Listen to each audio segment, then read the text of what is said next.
நீங்கள் பணக்கார நாய் பாருங்க, வருவாங்க உங்களை தேடி. நீங்கள் ஒரு நல்ல கார் வச்சு பாருங்க, அதுக்கப்புறம் தான் சொந்தக்காரனுக்கு என்ன ஞாபகம் வரும்? பிரதர் ஃப்ரீயாக இருக்கிறீங்களா, வீடு வரைக்கும் வரட்டுமா? எதுக்கு அப்படின்னு கேட்டால், இல்லை கல்யாண கார்டு கொடுக்கலான்னு நினைக்கிறேன், வரட்டுமா? இல்லைன்னா கல்யாண கார்டு எங்கே போகும் அப்படின்னா, பிரதர் வாட்ஸ்அப்பில் அனுப்பிவிடட்டுமா, வாட்ஸ்அப்பில் அனுப்பிவிடட்டுமான்னு கேட்டால் அதே நபர் வந்து நேரடியாக பார்த்து தான் பிரதர் கொடுக்கணும். என்ன பிரதர் உங்களுக்கெல்லாம் வந்து வாட்ஸ்அப்பில் அனுப்பலாமா பிரதர்? நான் வரேன் பிரதர், நான் வர்றேன், உங்களுக்கு விட மிஞ்சி என்ன இருக்குது அப்படின்னு சொல்றாருன்னா உங்களுக்கு என்ன வந்துச்சுன்னு அர்த்தம்? என்ன வந்துச்சு? செல்வம் வந்துருச்சு. நீங்க நல்லா இருக்கணும், நீங்க நல்லா சம்பாதிக்கணும், ஆண்டவர் உங்க கையை ஆசீர்வதிக்கணும்னு ஏன் ஜெபம் பண்றோம் அப்படின்னா, உங்க கையில ஆசீர்வாதம் இருந்தாதான் ஆண்டவர் பிச்சைக்காரனா இருந்தாலும் வந்துருவாரு.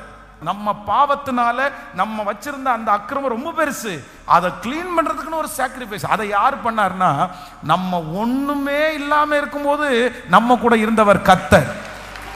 அவர் நம்முடைய பணத்தை பார்க்கவே இல்லை, அவர் நம்முடைய அழகை பார்க்கவே இல்லை, எதையுமே பார்க்கல. என் இருதயம் உடைஞ்சிருக்குது, என்னை எதிர்பார்க்க கூட இல்லை, அவர் நமக்கு செஞ்சார்.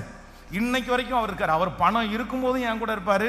பணம் ஆனா உலகத்துல இருக்கிற மனுஷனுக்கு மேல கட்டின பொண்டாட்டி மனைவி மதிக்கணும்னா கூட என்ன வேணும் இன்னைக்கு?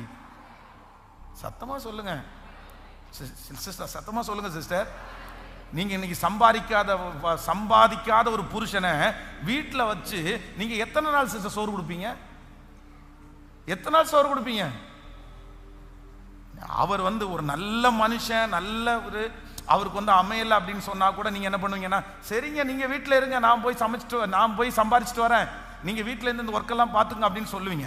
அவர் வீட்டில் உட்காந்து கேம் விளையாடுனீங்கன்னா, சத்தமா சொல்ல, போயா இருந்துச்சு வெளியே எங்கேயாவது போ, சும்மா ஜஸ்ட் போய் தெருவில் போய் நின்னா கூட 10 ரூபா கிடைக்கும்யா. நம்ம என்னன்னா அந்த மாதிரி தான் உலகம், அந்த மாதிரி தான் உலகம். அதே போல நிறைய ஆண்களும் அப்படிதான். பெண்கள் வந்து உன்னால பயன் இல்லையா, சமைக்கிறாளா மனைவியை பிடிக்கும், துணி துவைக்கிறாளா மனைவியை பிடிக்கும், துணி துவைக்கல சமைக்கல எந்த வேலையும் செய்யல அப்படின்னா நீ எதுக்கு உயிரோட இருக்கிற? எதுக்கு எனக்கு ஒரு மனைவி? ஒண்ணுமே இல்லைல்ல.